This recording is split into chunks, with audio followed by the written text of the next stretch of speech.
This is Python G, and we're back with another Python Talk.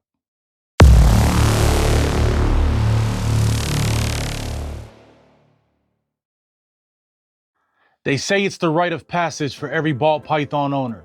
Your ball python goes on a hunger strike. So everywhere you look online, if you look on Patreon groups, if you look on different Facebook groups, you always see people commenting in there that say, my ball python's not eating. What do I do? I'm concerned, I'm worried.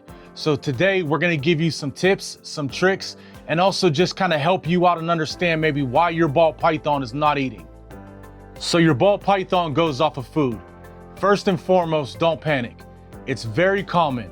Ball pythons go off of food a lot. Now, there's probably not one single ball python keeper that has never had a snake not go off of food. If that's the case with you, one of the first things you can do is check your husbandry. If you don't know what husbandry is, it's basically the temperature, the enclosure, the substrate, the water, the humidity, all those things. Are those things correct? Is your temperature right? Do you have a hot side? Do you have a cool side? Is your enclosure make your ball python feel safe? Do you have hides in there, or is your ball python just exposed and out in the open? The humidity.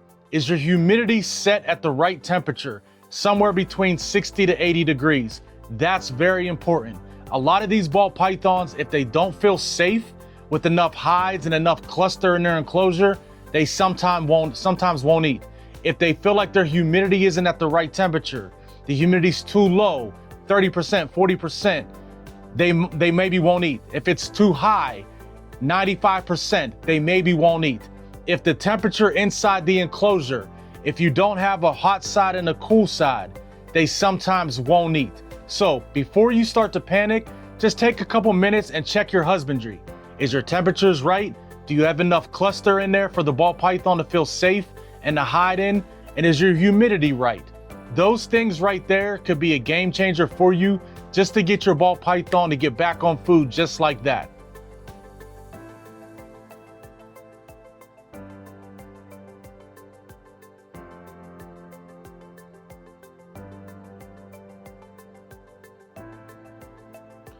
Another thing to look at if your ball python just goes on a food strike, it's called the prey factor. What are you feeding your ball python? Live, frozen, thawed? What is the temperature of that prey? So let's just give you an example. You're feeding your ball python a frozen thawed rat. Is the rat too big compared to what the ball python size is?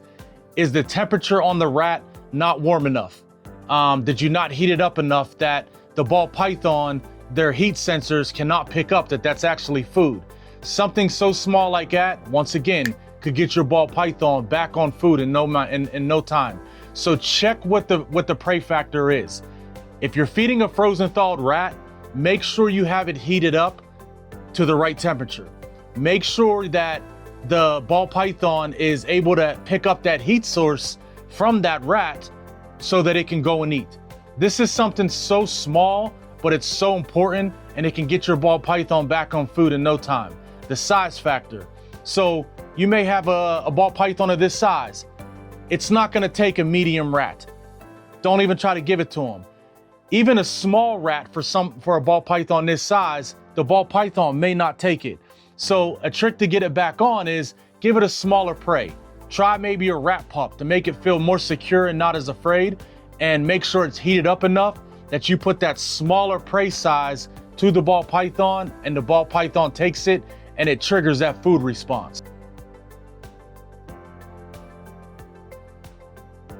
Another key factor that could cause your ball python not to eat or to go off of food is overhandling and causing stress. So we're gonna give you a quick example. Let's say Wednesday is your feeding day. Every Wednesday you feed your ball python or ball pythons. And Monday you're handling your ball python in the morning, afternoon, night. Tuesday you handle your ball python a little bit in the morning, afternoon, and night.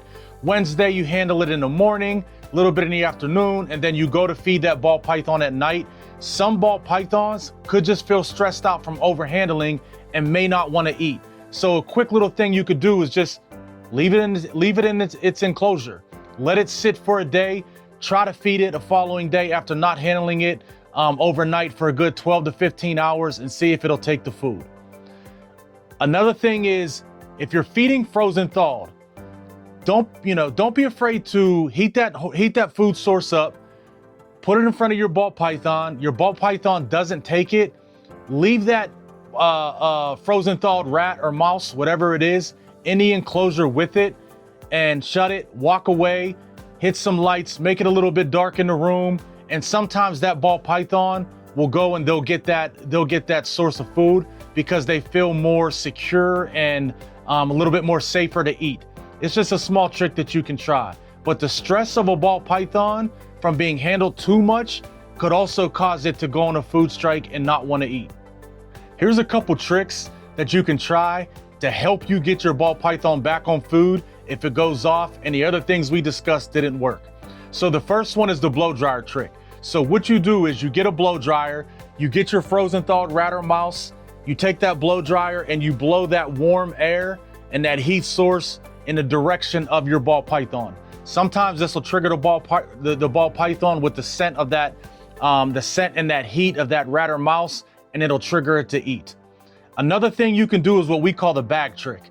So you're feeding your ball python a frozen thawed rat or a mouse. The bag that you have your ball python in, that you're thawing it out in, you take that rat out, you put the rat in another bag, and you take that empty bag and put it inside of the enclosure of your ball python. So put it inside, leave it open, let it sit there for a while, let your ball python start to smell that scent circulating within that enclosure. Make sure you monitor it so that the ball python doesn't come and get tangled inside the bag.